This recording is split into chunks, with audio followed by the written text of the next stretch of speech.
రంగంలోకి దిగిన దక్షిణ మధ్య రైల్వే వాళ్లను ఎల్ఎల్బిసి నుంచి కాపాడతారా? శ్రీశైలం ఎడమగట్టు కాలువ సొరంగంలో చిక్కుకుపోయిన వారి కోసం సహాయక చర్యలు కొనసాగుతున్నాయి.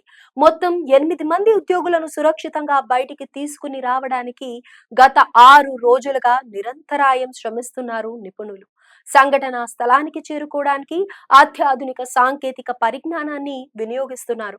ముఖ్యమంత్రి రేవంత్ రెడ్డి, ఉప ముఖ్యమంత్రి మల్లు బట్టి విక్రమార్క, నీటి పారుదల శాఖ మంత్రి ఉత్తమ్ కుమార్ రెడ్డి ఎప్పటికప్పుడు ఈ పనుల గురించి ఆరా తీస్తున్నారు. స్వయంగా ఎస్ఎల్బిసి వద్ద మఖాం వేశారు. క్షేత్ర స్థాయిలో పనుల పురోగతిని పర్యవేక్షిస్తున్నారు. 2 రోజుల్లో సహాయక చర్యలను పూర్తి అవుతాయని ఆశాభావం వ్యక్తం చేశారు. సహాయక చర్యల్లో భాగంగా దక్షిణ మధ్య రైల్వే అధికారులు సైతం రంగంలోకి దిగారు. ప్రత్యేకంగా నిపుణులు ఇందులో పాల్గొంటున్నారు. మెటల్ కటింగ్ లో అపారమైన అనుభవం ఉన్న ఉద్యోగులు సహాయక చర్యల్లో పాలు పంచుకుంటున్నారు. ప్లాస్మా కట్టర్, బ్రోకో కటింగ్ మెషిన్ వంటి పరికరాలను ఉపయోగించి భారీ లోహాలను కత్తిరించడంలో వారికి ఎంతో నైపుణ్యం ఉంది. సహాయక చర్యలకు ఆటంకంగా పరిణమిస్తోన్న ఇనుము, ఉక్కు, ఇతర మెటల్ పరికరాలను తొలగించడం, వాటిని కటింగ్ చేయడంలో అనుభవం ఉన్న నిపుణుల బృందాన్ని ఎల్ఎల్బిసి సొరంగం వద్దకు పంపించినట్లు దక్షిణ మధ్య రైల్వే చీఫ్ పబ్లిక్ రిలేషన్ అధికారి ఏ శ్రీధర్ తెలిపారు. నాగర్ కర్నూలు జిల్లా కలెక్టర్ చేసిన విజ్ఞప్తి మేరకు తాము ఈ సహాయక చర్యల్లో భాగస్వాములమైనట్లు చెప్పారు.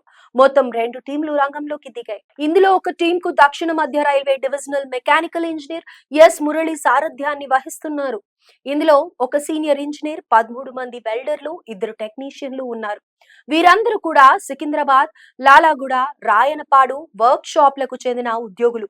1 చొప్పున plasma cutting machine, Broco cutting machine and consumable portable air compressor, battery, ultra thermic cutting equipment, plasma cutters 6, 20 ప్యాకెట్ల ఎలక్ట్రోడ్, ఆక్సిజన్ సిలిండర్లు 6, వెల్డింగ్ మిషన్లు 2, 4 పాకెట్ల వెల్డింగ్ ఎలక్ట్రోడోన్స్ ను ఎల్ఎల్బిసి టెక్నికల్ వద్దకు పంపించినట్లు శ్రీధర్ తెలిపారు. ఈ నెల 22వ తేదీన ఎస్ఎల్బిసి సొరంగంలో ఒక భాగం కుప్పకూలిన విషయం తెలిసిందే.